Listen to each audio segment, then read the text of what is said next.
من الشيطان الرجيم. بسم الله الرحمن الرحيم.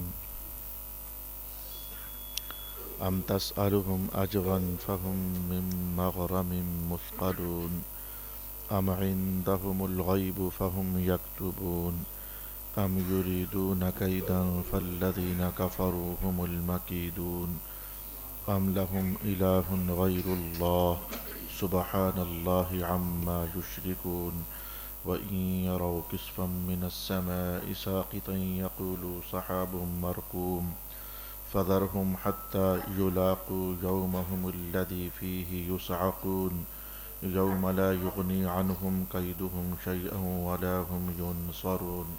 صدق الله مولانا العظيم. الصلاة والسلام عليك يا سيدي يا رسول الله.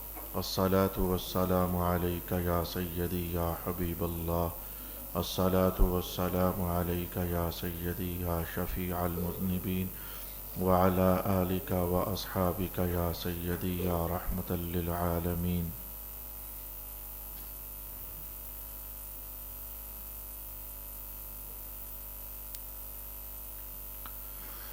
کیا آپ ان سے کوئی اجرت طلب کر رہے ہیں کہ وہ اس تاوان کے بوجھ میں دبے ہوئے ہیں، یا ان کے پاس غیب ہے سو وہ لکھ رہے ہیں، یا وہ کوئی دھوکہ دینا چاہتے ہیں سو کفار خود اپنے دھوکے کا شکار ہیں؟ کیا اللہ کے سوا کوئی اور ان کی عبادت کا مستحق ہے؟ اللہ اس سے پاک ہے جس کو وہ اس کا شریک قرار دیتے ہیں، اور اگر وہ آسمان کا کوئی ٹکڑا گرتا ہوا دیکھ لیں تو وہ کہیں گے کہ یہ تو اوپر تلے بادل ہیں، سو آپ ان کو ان کے حال پر چھوڑ دیں حتیٰ کہ یہ اس دن کو پا لیں جس میں ان کو بے ہوش کر دیا جائے گا، جس دن ان کی سازش ان کے کسی کام نہیں آئے گی اور نہ ان کی مدد کی جائے گی۔ صدق اللہ مولانا العظیم۔ اللہ رب العالمین تسلسل کے ساتھ آیات بینات جو کہ ہم گزشتہ نشستوں سے گفتگو کا حصہ بنائے ہوئے ہیں، تسلسل کے ساتھ آیات بینات میں کافروں کے کسی نہ کسی قول کے رد میں آیت نازل فرما رہا ہے، ان کے کسی نہ کسی سوچ اور نظریے کے رد میں آیت نازل فرما رہا ہے، یا ان کے کسی نہ کسی رویے کے نتیجے میں آیات بینات کا نزول ہم محسوس کر رہے ہیں۔ کہیں کسی آیت میں ان کے کسی بول کا رد ہوتا ہے، کہیں کسی آیت میں ان کے قول کا اور عمل کا اور رویے کا رد ہوتا ہے۔ آج کی جو سب سے پہلی آیت کریمہ میں نے آپ کے لیے پڑھی ہے، اس میں رب کائنات نے یہ جملہ ارشاد کیا کہ کیا مصطفیٰ کریم صلی اللہ علیہ وسلم اے کافرو تم سے کسی اجرت کا مطالبہ کر رہے ہیں کہ تمہیں بڑا بوجھل محسوس ہو رہا ہے کہ اگر ہم ان کے دین اور اسلام میں داخل ہوں گے تو چندہ دینا پڑے گا، یا کوئی فنڈ دینا پڑے گا، یا کوئی معاوضہ دینا پڑے گا؟ کہ ایسی کہانی ہے؟ اس کے پیچھے کافروں کا ایک سرکار دو عالم علیہ السلام کے خلاف ایک قول تھا اور ایک ان کا مذموم مقصد اور رویہ تھا۔ وہ کہتے تھے اور یہ جو قول میں ابھی آپ کے سامنے لانے جا رہا ہوں، آپ اس کو محسوس کرنا چاہو تو اپنے ماحول کے اندر بھی مختلف زندگی کے شعبہ جات کے حوالے سے محسوس کر سکو گے۔ وہ کہتے تھے کہ رسول پاک صلی اللہ علیہ وآلہ وسلم، یہ کلمات تو میں ادا کر رہا ہوں، وہ کہتے تھے محمد جو ہیں انہوں نے یہ جو ابھی ایک نیا سلسلہ قائم کر دیا ہے کہ میں اللہ کا نبی ہوں، اللہ کے سوا کوئی معبود نہیں ہے، یہ سارے جو بت ہیں اصنام یہ خدا نہیں ہو سکتے ہیں۔ یہ لگتا ہے کہ انہوں نے نعوذ باللہ العزیز بات ذرا غلط سی ہے، اور کافروں کی بات اچھی ہوتی بھی کب مجبوراً آپ کے سامنے مضمون کھولنے کے لیے لانی پڑ رہی ہے۔ نعوذ باللہ انہوں نے پیسہ اکٹھا کرنے کا بہانہ بنایا ہوا ہے، یعنی میں نے پھر بھی یہ کہہ دیا کہ پیسہ اکٹھا کرنے کا بہانہ بنایا ہوا ہے۔ آپ لوگ جیسے اپنے ماحول میں کہتے ہیں ان کے پیٹ کا چکر ہے، یہ دولت اکٹھا کرنا چاہتے ہیں، یہ سرداری چاہتے ہیں۔ آپ کو یاد ہوگا جب جناب حضرت ابو طالب کے گھر میں رسول پاک علیہ السلام بھی تشریف فرما ہوئے تھے اور کافروں کو بھی اکٹھا کیا گیا تھا، تو ان لوگوں نے آفر نہیں کی تھی اگر آپ کو کسی خوبصورت عورت کی طلب ہے تو ہم عرب کی حسینائیں آپ کو دے دیتے ہیں، اگر سرداری کی طلب ہے تو ہم آپ کو سردار مان لیتے ہیں، اگر دولت کی طلب ہے تو ہم آپ کے سامنے عرب کی دولت کا ڈھیر لگا دیتے ہیں۔ تو یہ ان کے من میں یہ بات چل رہی تھی کہ وہ سوچتے تھے کہ شاید محمد نے یہ جو، اس سے زیادہ لفظ میں بول نہیں سکتا، ان کے بڑے غلط کلمات تھے، میں پھر ڈر جاتا ہوں ان کا وہ بول اپنے منہ پر لاتے ہوئے۔ یہ پیٹ کا بہانہ ہے، رزق کمانے کا بہانہ ہے. تو اس طرح کی باتیں کہیں نہ کہیں آپ بھی جس دوسرے کے ساتھ محبت ختم ہو جاتی ہے، مثلا مختلف شعبہ جات کے اندر آپ دیکھتے نہیں ہو جن لوگوں کو محراب نشینوں سے کچھ الفت نہیں ہوتی ہے وہ اس طرح کا جملہ بول دیتے ہیں، یہ مولویوں کے پیٹ کا چکر ہے. جن لوگوں کو کچھ آستانہ نشینوں کے ساتھ اندر سے انات ہو جاتا ہے وہ کچھ اس طرح کا بول دیتے ہیں، یہ پیروں کے چکر مکر پیٹ کی خاطر بنے ہوئے ہیں. اور جن کو سیاست کے ساتھ کچھ لگاؤ نہیں ہوتا وہ اس طرح کی بات کرتے ہیں کہ ان کے اپنے پیٹ بھریں تو یہ قوم کا سوچے نا. تو یہ جو بھی زندگی کے شعبہ حیات ہوتے ہیں اس کے اندر ایک دوسرے کے لیے پیٹ کا چکر یہ بول کر کے تو اصل میں ان کی شخصیت کو اور ان کی ویلیو کو گرانا یہ دوسرے مخاطب کے سامنے انسانوں کا مطلوب ہوتا ہے. انہوں نے اس طرح کی بات کی ہوئی تھی. رب کائنات نے پھر اس کا جو جواب دیا سبحان اللہ، ایک بار نہیں، دو بار نہیں، تین بار نہیں، چار بار نہیں، قرآن حکیم مختلف زمانوں میں اس بات کو بولتا ہی چلا گیا. پہلے تو مولا کائنات نے کہا کہ محبوب ذرا ان کو بتائیے کہ اعلان کیجیے لا اسألکم علیہ اجرا، میں تو تم سے کچھ مانگتا ہی نہیں ہوں. اللہ اکبر، وہ جو آیت کریمہ آپ پڑھتے ہیں لا اسألکم علیہ اجرا، میں تو تم سے کچھ مانگتا ہی نہیں ہوں. اور دوسرے لفظ میں اگر میں کہہ دوں تو غلط نہیں ہے، یہ ایک دوسری حدیث کی بنیاد پر کہوں گا، ویسے بھی تمہارے پاس ہے ہی کیا جو تم مجھے دے سکتے ہو؟ کیا ہے تمہارے پاس؟ میرا رب مجھے ارشاد فرماتا رہتا ہے کہ محبوب اگر کہو تو، جیسے آپ لوگوں نے آج کل اے ٹی ایم کارڈ جیب میں ڈالے ہوتے ہیں، پیسے نہیں، اے ٹی ایم کارڈ جیب میں ڈالے، جہاں ضرورت پڑ گئی تو استعمال کر لیں گے. تو میرا رب مجھ سے کہتا رہتا ہے کہ محبوب اگر آپ کہیں تو ان پہاڑوں کو سونے کا بنا دیتے ہیں، آپ کو اٹھانے بھی نہیں پڑیں گے، جدھر آپ جائیں گے یہ آپ کے ساتھ جائیں گے. تو ہمارے پاس دینے کے لیے ہے ہی کیا؟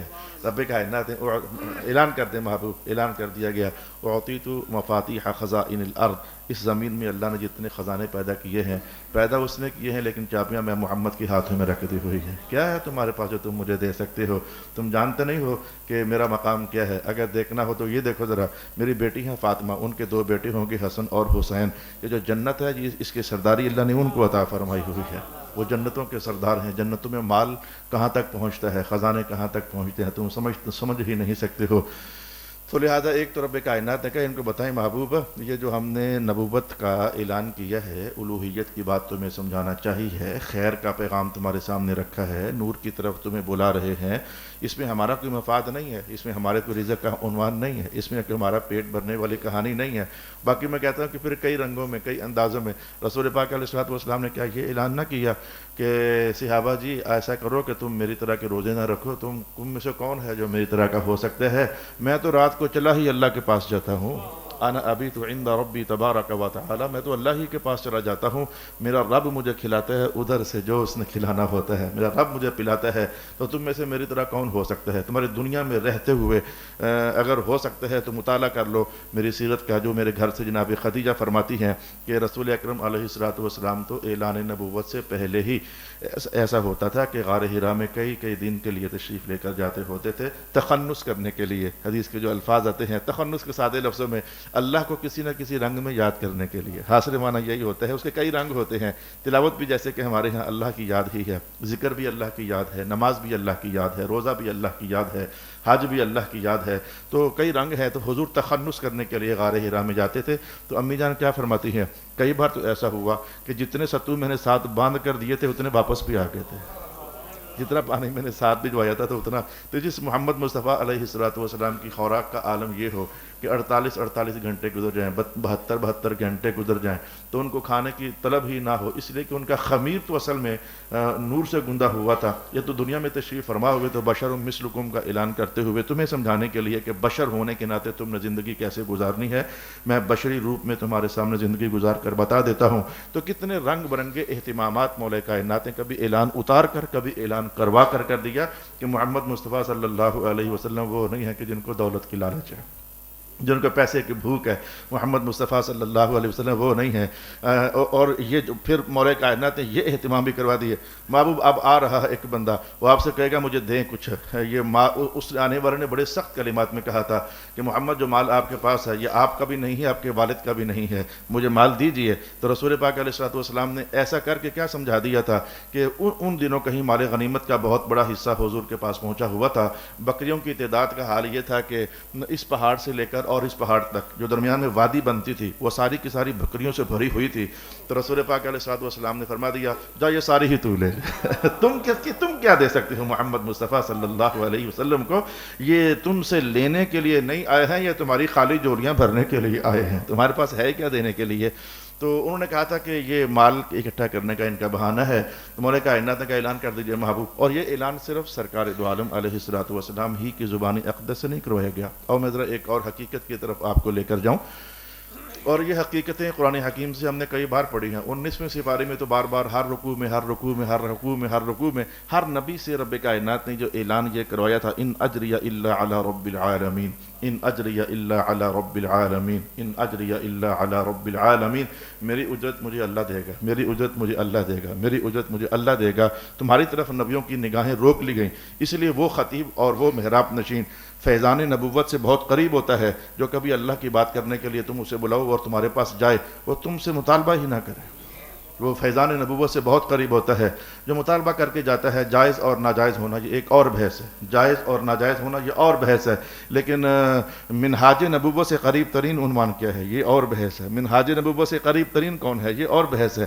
ہاں، تو جو وہ پھر اس خطیب اور اس محراب نشین کی بات کا اثر اور گہرائی اور عمق اور تاثیر اور اثر اللہ اپنے فضل سے بڑھا دیتا ہے، جس کے پیچھے یہ آواز چل رہی ہوتی ہے، ان اجریہ الا علی رب العالمین، تم مجھے کیا چلا سکتے ہو، مجھے میرا اللہ چلانے والا ہے۔ کیونکہ اصل میں یہ نبوت کی آواز ہوتی ہے، ان اجریہ الا علی رب العالمین۔ پھر اس کی زندگی میں یہ نام مانگ کر بھی ایک کامیاب ترین زندگی گزار رہا ہوتا ہے، اور دکھنے اور مشاہدے سے یہ بات گزر گئی، جو مانگ کر اپنی تجوریاں بھرتے ہیں شاید ان کی اتنی کامیاب زندگی نہیں ہوتی ہے، اس لیے کہ زندگی کی کامیابی کا عنوان صرف پیسہ نہیں ہے۔ پیسہ تو ایک نہج ہے، ایک مختصر سا حصہ ہے کامیاب زندگی کا، تو پیسہ جو ہے محض یہ کامیاب زندگی کا عنوان نہیں ہے۔ کامیاب زندگی اس بندے کی ہوتی ہے جو نگاہ محمد کے فیضان میں زندگی گزارنے والا ہوتا ہے۔ اچھا، یہ اہتمام بھی ہو گیا، میں مختلف اہتمام بتا رہا ہوں کہ کہتے ہیں کہ انہوں نے پیسے کا بہانہ بنایا ہے، انہوں نے رزق کا بہانہ بنایا ہے، انہوں نے پیٹ کا بہانہ بنا لیا ہوا ہے، لا الہ الا اللہ محمد الرسول اللہ۔ بلکہ وہ جو اب چونکہ جب یہ اعلان حضور نے فرمایا تھا لا اسألکم علیہ اجرا، میں تم سے اجرت مانگتا ہی نہیں، میں تم سے اجرت مانگتا ہی نہیں، اور ساتھ پھر یہ بھی جملہ ارشاد کر دیا گیا تھا، وہی نازل ہوئی تھی، الا المودۃ فی القربى، ہاں میرے گھر والوں سے پیار کرنا، بس اتنا ہی میں کہتا ہوں کہ میرے گھر والوں سے پیار کرنا، اتنا ہی میں کہتا ہوں تمہیں۔ میں پھر کہتا ہوں کہ میں اس میں یہ نہیں کہتا کہ میں تم سے مانگتا ہوں تو مجھے دے دو، میں کہتا ہوں میرے گھر والوں سے پیار کرنا۔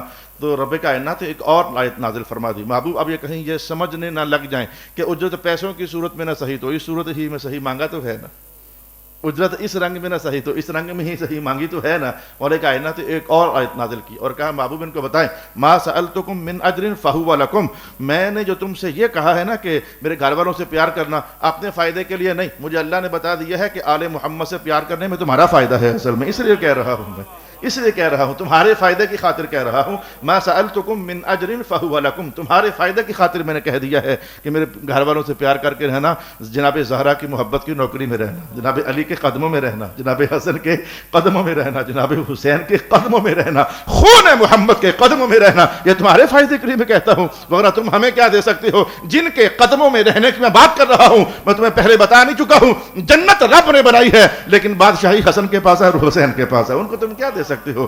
صلی اللہ علیہ وسلم مختلف اہتمامات ان کے نظریات کی رد کرنے کے لیے، ان کے قولوں کو رد کرنے کے لیے۔ اچھا، میں ایک اور بھی اہتمام خداوند کریم آپ سے عرض کرنا چاہوں گا، میرے پیارے دوستو، دیکھو ذرا غور سے مجھے بتا دو، میں مزدوری کروں اور اینٹیں اٹھاؤں، مثلا حاجی اختر صاحب کی میں اینٹیں اٹھاؤں، اور اجرت مجھے یہی دیں گے نا جن کا کام کر رہا ہوں، مجھے ظاہر ہے کہ ادھر کا بندہ اجرت تھوڑی دے گا، کام میں ان کے گھر کا کروں، اجرت مجھے آپ دو، یہ ہو ہی نہیں سکتا، میں مانگوں گا بھی تم نہیں دے سکتے ہو، نہ مانگنے پر تو تم نے دینے ہی نہیں ہے، میں مانگوں گا بھی تو تم نہیں دے سکتے ہو، اس لیے کہ کہا جائے گا جن کا کام کرتے ہو ان سے مانگو نا، ہمارا کام کیا ہے تم نے کوئی؟ تو رب کائنات نے کہا ان اجریہ الا علی رب العالمین، محبوب ان کو بتاؤ کہ جو میں دین کا کام کر رہا ہوں، توحید کی دعوت دیتا ہوں، یہ میں تمہارا کام تھوڑا کر رہا ہوں، مجھے اس کام پر اللہ نے رکھا ہوا ہے، مجھے اللہ نے اس کام پر لگایا ہوا ہے، تو جس کا میں کام کر رہا ہوں وہ مجھے دے گا نا، جس کا میں کام کرتا ہوں وہ مجھے دے گا، اور جانتا بھی وہ ہے کہ محمد مصطفیٰ کا بنتا کیا ہے، تمہیں کیا معلوم کہ میرا کیا بنتا ہے، وہ جانتا ہے کہ محمد مصطفیٰ کا کیا بنتا ہے،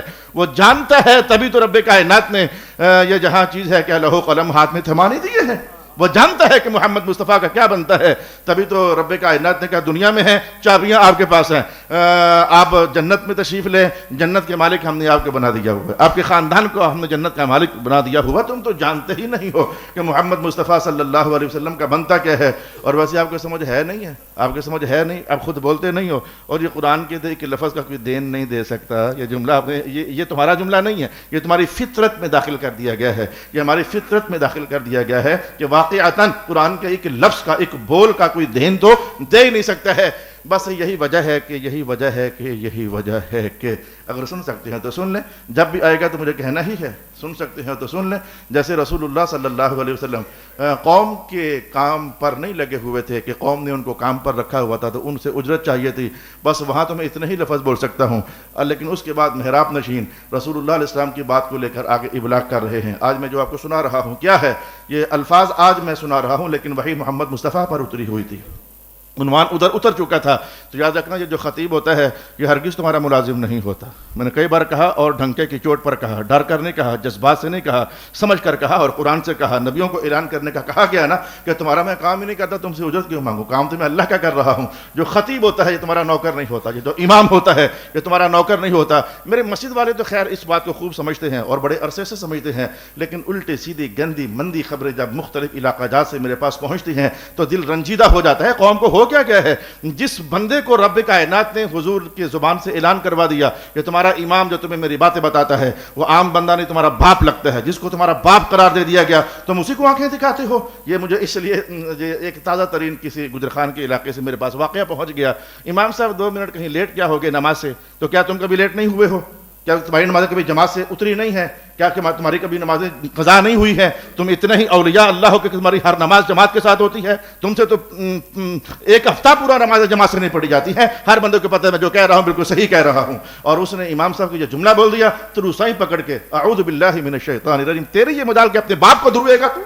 میں قوم کو بتانا چاہتا ہوں، آپ سمجھے اس بات کو، اگر کہیں نہ کہیں کسی مسجد کی انتظامیہ سے تعلق ہے تو سمجھے اس بات کو، تیری مجال کہ تو اپنے ابا کو دھوئے گا پکڑ کر۔ یہ امام مسجد خطیب محترم یہ رسول اللہ کی باتیں تمہیں سکھاتے ہیں، تمہارے باپ لگتے ہیں، اور یہ رشتہ جیسے انما المؤمنون اخوہ یہ رشتہ رب کائنات نے قائم کیا ہے، ایسے میں تمہارا باپ لگتا ہوں، یہ رشتہ محمد مصطفیٰ نے تمہارے ساتھ قائم کیا ہے۔ توڑ سکتے ہو مصطفیٰ کریم کے رشتے کو؟ توڑ سکتے ہو؟ نہیں توڑ سکتے ہو۔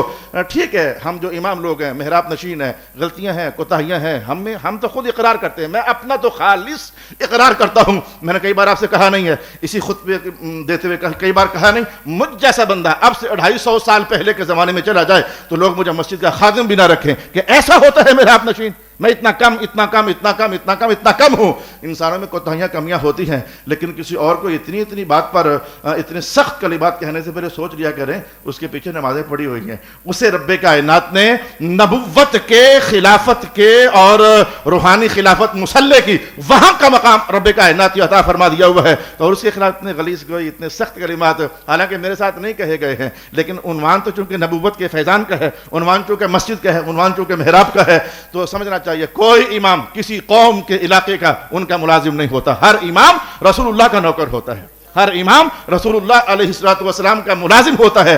وہاں ہمیں کروڑ بار کہو نوکر رسول اللہ کا، ہم خوشی سے پھول جائیں گے، شکر الحمدللہ ہم نوکر ہیں، لیکن محراب نشین کو اپنا نوکر کبھی سمجھنا بھی نہ، اور جن کو اللہ نے قرآن کی سمجھ دے دی ہے وہ کبھی تمہاری نوکری پر تھوکتے بھی نہیں ہے۔ تمہارے پاس کیا ہے؟ ان ایسے لوگوں کو نوکری پر رکھ کر دینے کے لیے کچھ بھی تمہارے پاس نہیں ہے۔ میں تمہیں کئی بار کہا نہیں ہے، تم لوگ تمہاری گاڑیوں کا پیٹرول پورا نہیں کر سکتے ہو، تم لوگ تمہارے گھروں کا دودھ پورا نہیں کر سکتے ہو، یا اللہ ہے جس نے وعدہ کر دیا ہے کہ محراب نشینوں جو اللہ اوروں کو دیتا ہے تمہیں کیوں نہیں دے گا؟ سعدی نے یہی تو کہا تھا کہ دوستارا کجا کنی محروم تو کے بعد دشمنا نظر داری، دوستوں کو تو کہاں محروم کرے گا رب کریم؟ تو نے تو آج تک دشمنوں کو نبھا کے رکھا ہوا ہے، تو نے تو دشمنوں کو چلا کے رکھا ہوا ہے، ان کو نواز کے رکھا ہوا ہے۔ یہ چند کلمات تھے، مجبوری تھی، کہنا تھا، سبق آ گیا۔ جب بھی سبق آئے گا اپنے خلاف بھی بولوں گا، جب بھی سبق آئے گا آپ کے خلاف بھی بولوں گا، جب بھی سبق آئے گا جو بات گرم ہوگی گرم کہوں گا اور جو بات ٹھنڈی ہوگی ٹھنڈی کہوں گا، اس لیے کہ میں آپ کا تو ملازم ہی نہیں ہوں، تمہارا تو میں نوکر ہی نہیں ہوں، میں تو نوکر رسول اللہ کا ہوں۔ جو آواز قرآن کہے گا، انہوں نے بھی کہا تھا مولویوں کے کھانے کے چکر، رسولوں کے کھانے کے چکر، رسول اللہ علیہ وسلم نے کہا سنو اعلان نمبر 1، اعلان نمبر 2، اعلان نمبر 3، اعلان نمبر 4، اور ویسے بھی میں تمہارا کام ہی نہیں کرتا، میں تو اللہ کا کام کرتا ہوں، میرا اللہ ہے جو مجھے چلانے والا ہے۔ اللہ اکبر لا الہ الا اللہ۔ ایک آیت پر کافی سارا وقت گزر گیا، واپس آئیے۔ انہوں نے کہا تھا کہ ام تسألہم اجرا یہ کوئی پیسے مانگتے ہیں محمد مصطفیٰ صلی اللہ علیہ وسلم؟ یہ پیسے مانگتے ہیں تم سے؟ اللہ اکبر، یہ پیسے مانگتے ہیں تم سے. فہم من مغرم مثقلون، جس کی وجہ سے تمہیں ان کو دینا پڑے گا تو بوجھل ہوئے چلے جا رہے ہو. کہ تم سے پیسے مانگتے ہیں؟ نہیں، تم سے پیسے نہیں مانگتے ہیں. اچھا، ام عندہم الغیب، اگلی کارستانی، ام عندہم الغیب، کیا ان کے پاس غیب ہے؟ اس جملے کا یہاں کیا تعلق ہوا؟ ترجمہ پڑھنا کافی نہیں ہوتا میرے سونے پیارے بھائی. ترجمہ پڑھنے سے ثواب ہوتا ہے، مقاصد حاصل نہیں ہوتے. مقاصد اور شے ہے اور ثواب اور شے ہے. مقاصد اور شے ہے، ثواب اور شے ہے. تو کیا ان کے پاس غیب ہے؟ یہ کہنے کا کیا مطلب ہوا؟ اصل میں انہوں نے یہ جملہ بول رکھا تھا. رسول پاک علیہ الصلوۃ والسلام جب بھی فرماتے نا کہ مرنے کے بعد ایک اور جہان ہے جہاں تمہیں کھڑا کیا جائے گا، کہتے کوئی نہیں کھڑا کیا جائے گا، کہتے کوئی کھڑا نہیں کیا جائے گا. تو یہ ایسے لگے ہوئے ہیں. نعوذ باللہ العزیز. سورۃ یاسین کے اندر تو آپ کو پتہ ہے کہ بات کہاں تک جا پہنچی. وہ گیا قبرستان میں اور جا کر کے بوسیدہ قبر کے اندر سے بوسیدہ ترین ہڈی اٹھا کر لے آیا اور حضور کے سامنے ایسے پھورنے لگ گیا. من یحیی العظام وہی رمیم. اس ہڈی کو دوبارہ اٹھنا ہوگا جو تو پھر رہی ہے، یہ بھربھری ہڈی جو میری انگلیوں سے پس رہی ہے، اسے دوبارہ زندہ کیا جائے گا. کون اسے زندہ کرے گا دوبارہ؟ یہاں تک نوبت آ گئی. مولا کائنات نے خوبصورت انداز میں ارشاد کر دیا کلام پاک کا حصہ، من یحیی العظام وہی رمیم قل یحییہا الذی انشأہا اول مرہ. محبوب بتاؤ یہ ہڈی پہلی بار کس نے بنائی تھی؟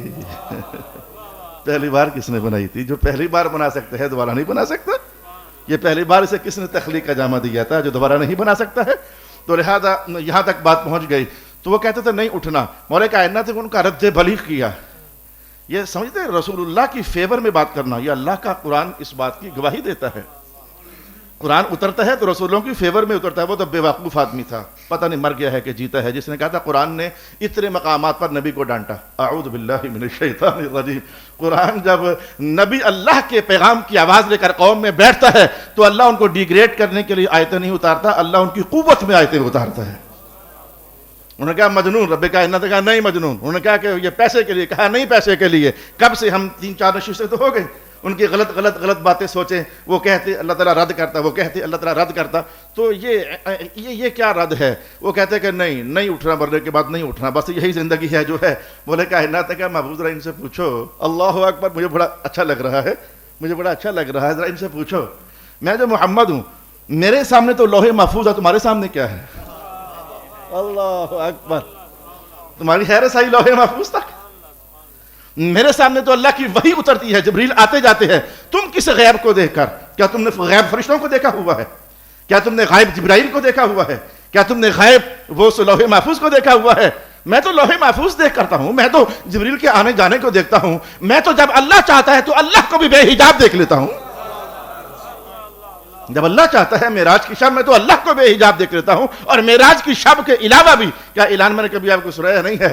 رسول پاک علیہ الصلوۃ والسلام فرماتے ہیں کہ آج میں جب تہجد کے لیے اٹھا، نماز پڑھتے پڑھتے ایسی ایک دم سے طبیعت میں کچھ چھائی شے، جیسے کہ مجھے نیند آنا چاہتی ہے، تو ایسا مجھے کچھ لگا. تو فَإِذَا أَنَا بِرَبِّي تَبَارَكَ وَتَعَالَى. وہ جو احساس ذرا گہرا ہوا تو وہ نیند نہیں تھی، وہ میرا ایک روحانی سفر تھا. اچانک میں نے محسوس کیا میں اللہ کی بارگاہ میں پہنچا ہوں، میں نے اللہ کو بڑا خوبصورت دیکھ رہا ہوں. اللہ اکبر، اللہ اکبر. میں تو غیب سے یہ باتیں اللہ مجھے دیتا ہے اور میں آگے تمہیں بتا دیتا ہوں. میں نے تو اس ادھر سے غیب اللہ سے پایا. تمہیں بتاتا ہوں کہ مرنے کے بعد اٹھنا ہے. تم نے کون سا غیب پایا؟ تمہاری کیا وحی تک رسائی ہے؟ کیا تمہاری لوح محفوظ تک رسائی ہے؟ کیا تمہاری اسرار الہی تک رسائی ہے؟ امام راضی کا جملہ بہت لطیف ہے صلی اللہ علیہ وسلم. وہ جملہ بتانے سے پہلے میں آپ کو اپنے ماحول میں لے کر چلوں. کبھی کبھی آپ جملہ بولتے ہو اور تو نے پیو بن گیا نے کیا؟ کوئی ذرا اڑی کرے نا تو اسے ذرا بڑے سے درجے میں لے جا کر کے تو ہوتا چھوٹا ہے، لیکن بولتے ہو تو نہیں پیو بن گیا نے کیا ہوا ہے، حالانکہ تو ابھی تو نکا پیو کہاں بن سکتا ہے تم، اگر کہیں یاد آتا ہے ماحول میں. تو امام راضی کہتے ہیں ذرا سٹائل ایسا ہے، محبوب آپ کی تو چلو غیب تک رسائی ہے، آپ کا تو یہ مقام ہے، کیا اب یہ آپ کے مقام تک پہنچ گئے ہیں کہ غیب ان پر بھی کھلنے لگ گیا ہے تو وہاں سے دیکھ کر یہ کہنے لگ گئے ہیں کہ مرنے کے بعد نہیں اٹھنا؟ اللہ اکبر، اللہ اکبر. میں جانتا نہیں ہوں کہ میں کہنے میں کامیاب ہوا ہوں کہ نہیں، میں جانتا نہیں ہوں، لیکن کہیں نہ کہیں کامیاب ہوا ہوں. کیا یہ آپ کے مقام پر آ گئے ہیں؟ کیا یہ آپ کے درجے میں اتر آئے ہیں؟ کیا اللہ نے ان پر انکشافات کر دیے ہیں؟ کیا اللہ نے ان کی طرف بھی وہی بھیجنا شروع کر دی ہے کہ جو علم آپ پر اترا وہی ان پر بھی اترنا شروع ہو گیا ہے؟ ام عندہم الغیب. کیا ان کے پاس غیب ہے؟ میں نے دہرایا اس لیے ہے کہ ممکن ہے کہ اب شاید اللہ اپنے بندوں کو خود ہی فہم عطا کرنے والا ہے. خطیب بات نہیں سمجھا سکتا, خطیب صرف بول سکتا ہے, وہ کیسٹ ہوتی ہے بیچاری, وہ بول سکتا ہے جو اللہ نے اسے صلاحیت عطا فرمائی ہے. اصل میں دلوں تک بات اتار دینا یہ اللہ ہی کا شاید کہ تیرے دل میں اتر جائے میری بات, وہ شاید کہ کہنا پڑتا ہے, کیونکہ اصل فیضان فہم یہ اللہ رب العالمین کی عطا خاص ہوتی ہے. جس کو اللہ چاہتا ہے اسے سمجھ کے نور سے بہرمند فرما دیتا ہے. ام عندهم الغیب فهم یکتبون ام یریدون کیدا. اللہ اللہ اللہ. رب کریم نے کہا محبوب اب ان کی شرارتیں باتوں کی حد تک نہیں رہیں, یہ کچھ آگے بھی بڑھ گئے ہیں. قیدا, یہ قیدا تک آگے ہیں, قیدا تک. ایک ہوتا ہے باتوں ہی باتوں میں مخالفتیں کرنا, اور ایک ہے پھر عملی رویوں میں کچھ بھونچال سا پیدا کر دینا. کچھ کرو یار, باتوں تک نہ رہو, کچھ کرو یار اس محمد کا, نعوذ باللہ العزیز. اور یار یہ باتوں سے نہیں رکنے والے, کچھ کرو یار, ہمت کرو, کچھ حملہ کرنا پڑے گا, کچھ دبانا پڑے گا, کچھ نعوذ باللہ العزیز ادھر کی باتیں کر دوں, مارنا پڑے گا, ان کو نکالنا پڑے گا. ہاں یہ 9واں سپارہ میں آپ کو سنا چکا ہوں. دارالندوہ کے اندر ان کی میٹنگ ہوئی تھی, شیطان بھی آ گیا تھا اس کے اندر ایک بوڑھے شخص کے روپ میں, اور یہ کہتے تھے تو کون ادھر آ گیا, ہم نے خاص بندوں کی میٹنگ رکھی ہے. کہا میرا بھی عنوان وہی ہے جو تمہارا ہے, رکھ لو مجھے فائدے میں رہو گے. آ گیا اس نے کہا, اس کے منہ سے اللہ کریم نے بڑے گندے سے علاقے کا لفظ اس کے منہ سے نکلوایا. کہا انا شیخ من نجد, میں نجد سے آیا ہوں, بوڑھا آدمی ہوں, نجدی شیخ ہوں میں, مجھے رکھ لو, کام کا میں کام کا بندہ ہوں تمہارے لیے. ایک ہی نظریہ ہے دونوں کا. تو مشاورت ہوئی تھی, ایک آواز آئی تھی کہ انہیں قید کر دیا جائے. مکے والے نہیں جانتے تھے, شیطان پرانا جانتا تھا, او سب نبیوں کے زمانے میں جنگیں کرتا چلا آ رہا ہے, پرانا کفر کا فوجی ہے. اسے پتا تھا کہ نہیں یہ کوئی حل نہیں ہے. وَيْحَكُمْ, مرو, بڑی رائے دی ہے, قید کر دو گے ان کو. پتہ نہیں ان کے غلاموں کا پتہ لگ گیا نا کہ وہ کہاں تم نے رکھا ہوا ہے, وہ جان ہتھیلی پر رکھا چھڑانے کے لیے آ جائیں گے. یہ کوئی رائے نہیں ہے. کسی دوسرے نے کہا تھا پھر مکہ سے ان کو نکال دیتے ہیں. پھر وہ چیخا, وَيْحَكُمْ, مرو, تمہیں کوئی عقل کی بات نہیں آتی, مکہ سے نکال دیتے ہیں. أَوَلَا تَرَوْنَ حَلَاوَةَ لِسَانِهِ, یہ جو اللہ پاک نے شیطان کی زبان پر حضور کی نعت جاری کی, میں ہمیشہ پڑھ کر مسکرا دیتا ہوں. شیطان کہہ رہا ہے او مرو, مکے سے نکالنا کوئی حل ہے؟ جانتے نہیں ہو کہ اللہ نے محمد کو کتنی میٹھی زبان عطا فرمائی ہوئی ہے, وہ جہاں جائیں گے اپنے غلاموں کا لشکر اکٹھا کر لیں گے. دیکھتے نہیں ہو ان کی زبان کی مٹھاس کیا ہے. ہاں ہاں ہاں, کیا مجھے اس نعت کا بہت مزہ آتا ہے, بہت مزہ آتا ہے. ان کی زبان کی مٹھاس نہیں سمجھتے ہو. اور پھر تیسرے نے کہا تھا کہ اچھا پھر قتل کرنے کی بات, ہاں ہاں ہاں یہ رائے ہے, هذا الرأي هو الرأي, گل ہوئی نا. یہ اس نے کہا تھا. مولا کائنات نے کہا مکروا ومکر اللہ, وہ اپنی شرارتیں کر رہے تھے, اللہ شرارتوں کا جواب دینے کا ارادہ فرما رہا تھا. انہوں نے تو اپنے سپاہی کھڑے کر دیے, حضور کے کاشانہ رحمت کے ارد گرد تلواریں سونتی ہوئی ہیں جوانوں نے, اور جناب رسول پاک علیہ الصلوۃ والسلام نے بحکم الہی کہا کہ میرا بھائی علی آپ ذرا میرے بستر پر آ جائیں. صرف آپ ہی ہو کہ آپ کو بستر پر دیکھیں گے تو لگے گا محمد ہی سوئے ہوئے ہیں. آپ ہی ہو, انتخاب رب العالمین کا تھا, آپ ہی ہو کہ آپ سوئیں گے تو لگے گا کہ محمد مصطفیٰ, اور وہ صبح تک یہی سمجھتے رہے ہاں جی محمد سوئے ہوئے ہیں. پھر کہیں ہاں محمد سوئے ہوئے ہیں, انہیں کیا معلوم کہ رب کائنات نے سورۃ یاسین کی فلانی آیت پڑھنے کا حکم دے دیا تھا. حضور وہ آیت پڑھتے پڑھتے جا رہے تھے اور مٹی اٹھا کر ایسے فضا میں ڈالی, ہر کافر کی آنکھ میں ڈلی, حضور درمیان سے گزر گئے. مولا یہ کیا ہے؟ کہا ان کا مکر قتل تھا, اور اللہ کا جواب محمد مصطفیٰ کو بچانا تھا, بچانا تھا. حالانکہ پتہ لگ بھی گیا, حضور تو جا چکے ہیں صبح, پتہ لگ گیا. بڑے کھوجی پیچھے بھاگے تھے کہ نہیں بھاگے تھے؟ وہ محمد تو چلے گئے, پتہ ہی نہیں چلا. اوہو, ہاتھ مارے سروں پر, ہاں چلے گئے, پہنچ گئے اس غار پر پہنچ گئے. اور مولا کائنات نے کیا تصویر کشی کی, ہم نے ایسی فوجی وہاں لگا دی جن فوجوں کو تم دیکھ بھی نہیں سکتے تھے. بجنود لم تروها, بجنود لم تروها. مکڑا آیا غار کے دھانے پر, جال بن کر چلا گیا. فوجی آیا کام کر کے چلا گیا, تم نے فوجی دیکھا ہی نہیں تھا. کبوتری آئی انڈے دے کر چلی گئی, یقین دہانی کے لیے کہ اگر یہاں سے کوئی گزرا ہوتا تو انڈے ٹوٹ نہ جاتے. راہ اتنا ہے, جو بھی گزرے گا جالا بھی ٹوٹے گا, انڈے بھی ٹوٹیں گے. فوجی آیا, کبوتری آئی, فوجی آئی اور جناب انڈے دے کر چلی گئی. بجنود لم تروها. مولا یہ کیا؟ کہا جتنے مرضی مکر کر رہو, محمد ہماری نگاہوں میں ہے. اگلے الفاظ یا اللہ یا اللہ, اگلے الفاظ یہ ہیں انک باعیننا, محبوب آپ تمہاری نگاہوں میں ہیں, ہماری نگاہیں آپ کی حفاظت میں ہیں, آپ ہماری نظروں کے حصار میں ہیں. ابھی یہ آیت آئے گی تو ویسے میں اس پر آپ کو سنا چکا ہوں کسی زمانے میں، ایڈوانس ہی سنا چکا ہوں، رغبت ہوئی تو پھر سنا دوں گا کہیں. فَإِنَّكَ بِأَعْيُنِنَا، آپ ہماری آنکھوں میں ہے. یہ بڑا مزیدار کلام ہے. اور سونیوں ساڑیاں اکھاں چ رہندے ہو. اگر کہیں پنجابی کی لذت لینا چاہتے ہو تو اس جملے کو بڑا، لیکن ابھی آیا نہیں ہے. تو مولا کائنات نے کہا کہ ام یریدون کیدا، مکاری چاہتے ہیں یہ آپ کے ساتھ. اقوال سے بڑھ کر مشاورتیں ہو رہی ہیں، میٹنگز ہو رہی ہیں، بندے کھڑے کر دیا انہوں نے. اللہ سے لڑائی لے رہے ہیں. اللہ سے لڑائی لے رہے ہیں. اعلیٰ حضرت نے تو کسی اور پیرائی میں کہا، لیکن عنوان تو یہی ہے، عقل ہوتی تو نہ لیتے خدا سے جھگڑا، یہ گھٹائیں اسے منظور بڑھانا تیرا. الفاظ کم زیادہ ہو سکتے ہیں، مجھے شاعری بھرپور نہیں آتی ہے. تو کون ہے جو مصطفیٰ کریم علیہ السلام کو گرا سکتا ہے، دبا سکتا ہے، ہٹا سکتا ہے، ہرا سکتا ہے، مغلوب کر سکتا ہے؟ جبکہ مولا کائنات آیتوں پر آیتیں. اللہ اکبر 4 سپارہ یاد نہیں ہے؟ یہ تو مکہ کی کہانی ہے جو بھی چل رہی ہے. 4 سپارہ تو بدر کی کہانی تھی. رب کائنات نے محبوب علیہ السلام کو فرما دیا تھا، محبوب آپ ذرا پہنچے بدر میں، ہم 3000 فرشتوں کی فوج بھیج رہے ہیں.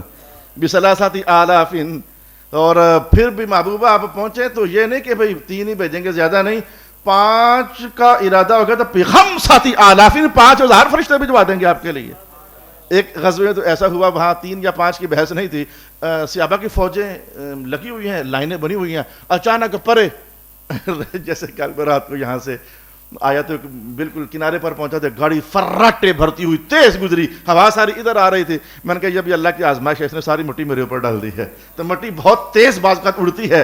تو حضور رحمت عالم کے سپاہیوں نے، فوجیوں نے دیکھا، اصحاب نے کہ وہ بڑی مٹی اڑی ہے ایک دم سے پر ادھر، جیسے وہ بگولا سا آتا ہے. تو رسول اللہ علیہ وسلم نے کہا کچھ نہیں فرشتے اترے ہیں.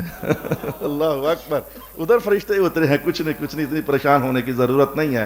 میرا خیال تھا کہ شاید میں جتنی آیات تلاوت ہوئی وہاں تک پہنچ پاؤں گا، لیکن ابھی میں یہ سوچ رہا تھا کہ میں آپ سے کہوں گا کہ آئندہ اگلے جمعے کو لازمی آنا. قبر کے اندر کی کچھ باتیں قرآن حکیم نے اشارہ دیا ہے، وہ جانیں گے. اب ہے تو صحیح، لیکن شاید وہ اگلے جمعے کو نہیں ہو سکے گا. چھلانگ مارنے کی کوشش بھی کروں گا، اگر شروع ہو بھی گیا تو شاید ایک نشست میں سمٹے گا نہیں. جانے قبر میں کہ نہیں جانا، پھر جان لیں ادھر کیا ہونے والا ہے. رب کائنات نے اشارہ دیا ہے، اس اشارے کو ہم تھوڑا سا حضور سے عرض کریں گے، حضور کھول دیں، ذرا بات کھول دیں، ہمیں زیادہ سمجھ آ جائے قبر کے اندر کے احوال کیا ہیں. ممکن ہے کہ اگلی بار شروع ہو جائے، یا ممکن ہے کہ اس سے اگلی بار شروع ہو جائیں. صدق اللہ العظیم.